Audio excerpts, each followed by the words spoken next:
Hello everyone, I'm going to go through how to route your stops using Drivetracker. So we're going to use this example. This inspector has 63 open jobs right now, no follow-ups. Just remember, if you're doing your route like this, you have to add your follow-ups separately, because this is how I would like it done. This particular inspector covers a pretty big area. So he covers part of Ontario County and Monroe County. So basically, if you're covering an area every 3 to 4 days, you should be good as long as you can cover that complete area. So that would help you figure out how often you need to go out. So technically, this inspector could work 2 days a week, or I'm sorry, 4 days a week, covering everything every third day. So maybe you'd go to Monroe County Monday and Thursday, go to Ontario County Tuesday and Friday, as long as you can cover those entire areas. So what the best way to do this is you want to route everything that you can possibly do in that area. So first off, make sure that you're looking at all your inspections. So this one right here is you can only see 50 of the inspections, so there's 63 total. So just change this to say 100, just so you're seeing every inspection. Now the next step is to sort everything by window start date to make sure that you get everything that you can possibly get. You don't want to pass inspections or be near inspections that you could do that day and they're not routed and you don't do them. So you should route everything that you can possibly do. So the best way to do that is to sort everything by window start date. Anything without a window start date you can do at any time. So obviously this is the 11th, so you can't do anything starting on the 12th. So there's 51 total jobs that this inspector could do. So next thing I do is change the results per page to that 51. So it's just going to pull up the inspections available to do through the 11th. See? Now I can check all these boxes and export them. But he's going to do Monroe County today, say, and do his Ontario County another day. So what he could then do is uncheck any Ontario counties. Oops.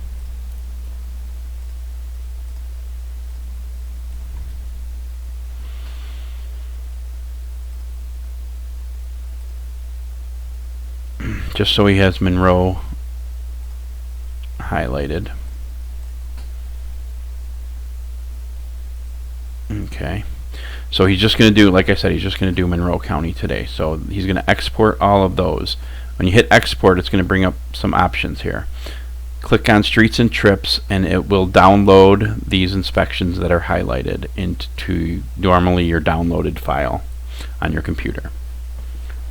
So then we're going to go into Drivetracker and we have to call this route something. So I'm going to just say 81120 JB and add route. Alright. Now the first thing you're going to see is there's 2 locations on here, an origin and a destination. So that's where you're going to start your route and where you're going to end your route. Normally I just select I'm going to start and end at home, so I hit use current location for both. It's going to bring up an address, if not your address exactly, an address close to you. Now I want to bring in those stops that I have highlighted. So add remove locations, upload file. I want to choose the file. Now I have to find where I saved that downloaded file here. So it's going to bring up a window where it's going to pull it from. And I already have it open to my downloads folder here. So it's right here on top, the one I just downloaded a minute ago here. So I just double click on that file. It puts it up here. Submit the file. There's all my stops. Then hit submit again. and it's going to, there's 39 stops as you can see here, so it's going to plot all those stops on the map. Alright, then it's going to show you all those stops.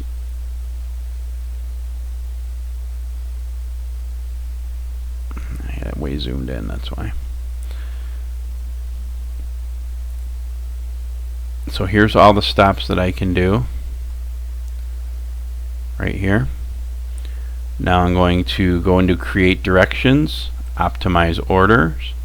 It's going to put it in the best order to complete stops. Now I must have missed one of the Ontario County ones here, so I'm kind of glad I did that because I can show you. So he obviously doesn't want to go out there for his one. He's going to do that when he does the Ontario County stuff. So just find that stop. Make sure you're in add remove locations. Find that stop number 26. Hit this little down arrow and hit remove location and remove again, and it will get rid of it. Let's go back into create directions, and we're going to hit optimize order again. And then we're going to hit, so now they're all in the best order to complete the jobs. We're going to go view directions, and it's going to bring in all of our directions. So we can see here the distance of this route is 152 miles. The typical time it's going to take is almost 5 hours to complete. So that's your the order of the stops that you're going to use. Now the next thing you want to do, if you want to import it into your Garmin GPS, hit the Garmin button right here. It's going to save it into a GPX file, and then I already plugged my Garmin in, so it's usually going to be under this PC here, and it's right here, new V57. So my Garmin is recognized by my computer. So what I got to do is cut and paste, or copy and paste the GPX file into my Garmin. So how I do that, I go back into the downloads. There's my GPX file that it said. I right click on it. I copy it. I go back into my Garmin here, my Nuvi. Go into internal storage. Double click that. Go into GPX. Double click that. Then these are the ones that I did the other day. So I'm just going to highlight all those and delete them. Now this folder is empty. Then I'm going to right click and paste my new file in there, and now my whole route here is in my Garmin, and it'll just take me turn by turn to all my stops. I don't have to figure out what stop I'm going to next. I don't have to pull it up on my GPS manually or my phone. That's going to save you a ton of time if you're not doing it this way already.